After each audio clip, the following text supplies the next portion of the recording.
আসি সেই আলোচনাতে যে তার ক্ষেত্রে কি বোঝাতে চাইছেন, মানে তিনি শুল্ক চাপিয়ে ক্ষান্ত হলেন না, রাশিয়া থেকে কেন তেল কিনবেন সেই সমস্ত করে ক্ষান্ত হলেন না, এবার তিনি একেবারে পরমাণু যুদ্ধের একটা হুঁশিয়ারি দিচ্ছেন। আমি এইটা একটু বলবো, এই যে হাইড্রোজেন বোমা আর নিউক্লিয়ার বোমা এর পার্থক্যটা কি? যদি হাইড্রোজেন বোমা অনেকেই বলে থাকেন যে এটা নাকি সাকসেসফুল নয়, আদৌ কি তাই? বিষয়টা হাইড্রোজেন বোম সাকসেসফুল না, hydrogen bomb is much more devastating than a nuclear bomb. নিউক্লিয়ারের ইজ যেটা আমি যদি সাধারণ ভাষায় বলি, নিউক্লিয়ারে বমে যে প্রক্রিয়া হয় হাইড্রোজেনের প্রক্রিয়া ঠিক উল্টো। আচ্ছা, এখানে ফিশন ফিউশন হয়, ওখানে ফিউশন ফিউশন হয়, মানে ইট ইজ অ্যাবসলিউটলি মানে যেটা নিউক্লিয়ার বম সেটাও it's also nuclear technology. Hydrogen bomb is also nuclear technology, but it goes in the reverse direction.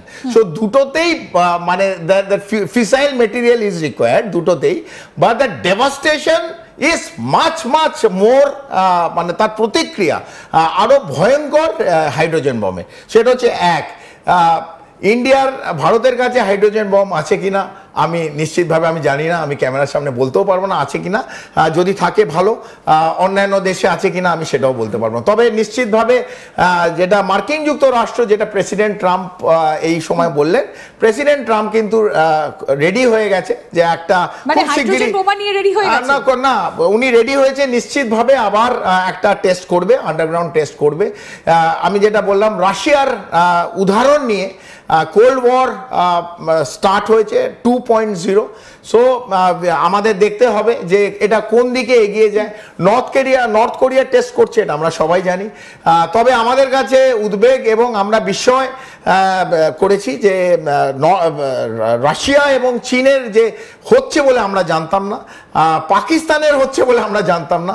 তবে হয়তো আমরা জানতাম না, যাদের জানার কথা তারা হয়তো জানে, আমরা সাধারণ মানুষ যারা তারা হয়তো জানতাম না।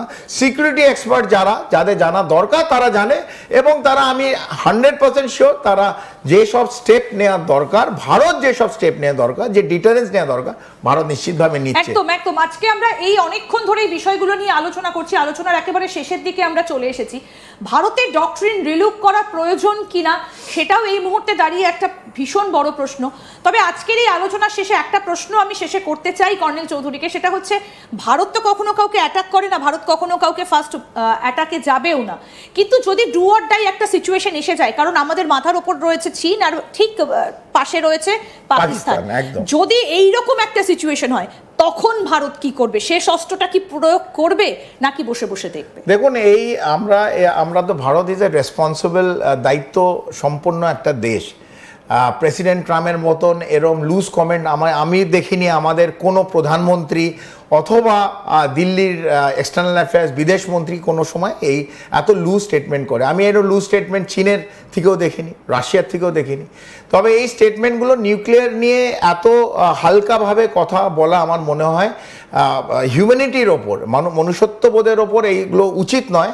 কারণ এটার যে এফেক্ট হবে, ডিভাস্টেটিং এফেক্ট, আমরা যদি ওই কয়েক গ্রামে, আমি ওই জন্য শুরুতেই বললাম, যদি আমরা হিরোশিমা আর নাগাসাকি ভুলে যাই এবং তার আফটার এফেক্ট এই এত বছর পর, দশক এখনো তার এফেক্ট আছে, সেটা যদি ভুলে যাই, তাহলে এত লুজভাবে আমরা ইউজ করব এই কথাটা আমরা কোনো পৃথিবীতে কোনো রাষ্ট্রই নিউক্লিয়ার অথবা নিউক্লিয়ার ফিসাইল মেটেরিয়াল ইউজ করার কারোর ইচ্ছে নেই, সেটা আন্ডার ওয়াটার হোক, land to surface to surface হোক, আর এয়ার টু সারফেস হোক, আমরা কেউ করতে চাই না।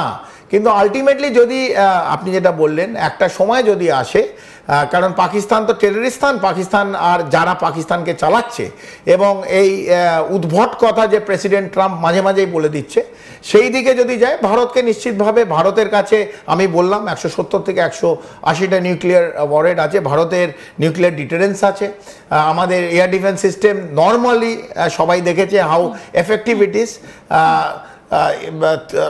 তাও আমি বলছি আকাশ তীর, যদি যারা জানে, যারা দর্শকরা দেখছে, আকাশ তীর সম্বন্ধে আরো ভালো করে জানুন আপনারা যে ভারতের এয়ার ডিফেন্স সিস্টেম আকাশ তীর বলে যেটা আমাদের আছে, হাউ এফেক্টিভ হয়েছে। আমাদের নিশ্চিতভাবে আমি এইটুকুনি বলে দিলাম, it is an extremely effective air defence system আকাশ তীর।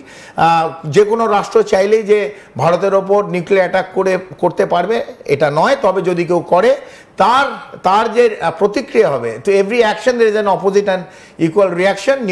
নিউটন থার্ড ল আমরা যেন কেউ ভুলে না যাই।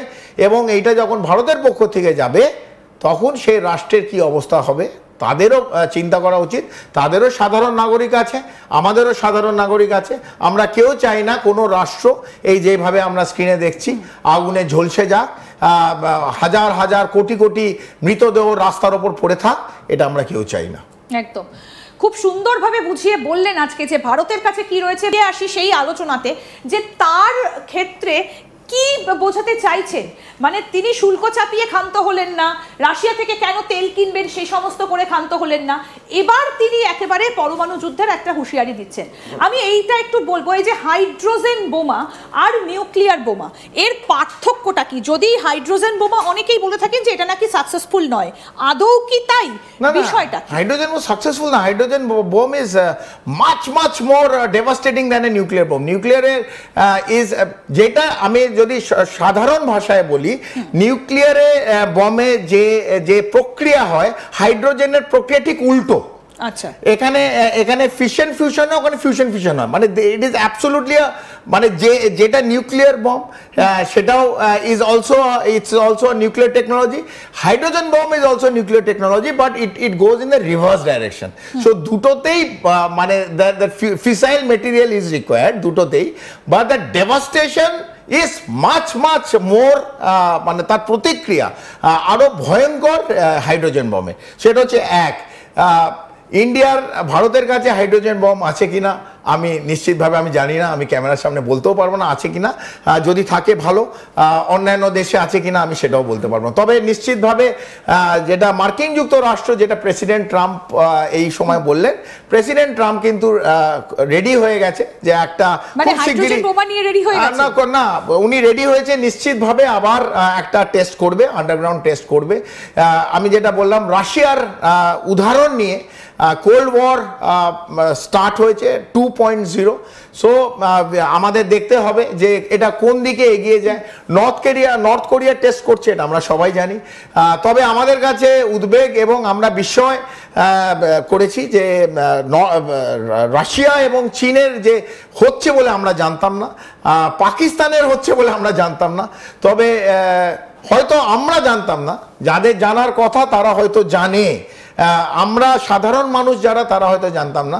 সিকিউরিটি এক্সপার্ট যাদের জানা দরকার তারা জানে, এবং তারা আমি 100% শিওর তারা যেসব স্টেপ নেওয়ার দরকার, ভারত যেসব স্টেপ নেওয়া দরকার, যে ডিটারেন্স নেওয়া দরকার, ভারত নিশ্চিতভাবে নিচ্ছে। একদম আজকে আমরা এই অনেকক্ষণ ধরে এই বিষয়গুলো নিয়ে আলোচনা করছি, আলোচনার একেবারে শেষের দিকে আমরা চলে এসেছি। ভারতের ডক্ট্রিন রিলুক করা প্রয়োজন কিনা সেটাও এই মুহূর্তে দাঁড়িয়ে একটা ভীষণ বড়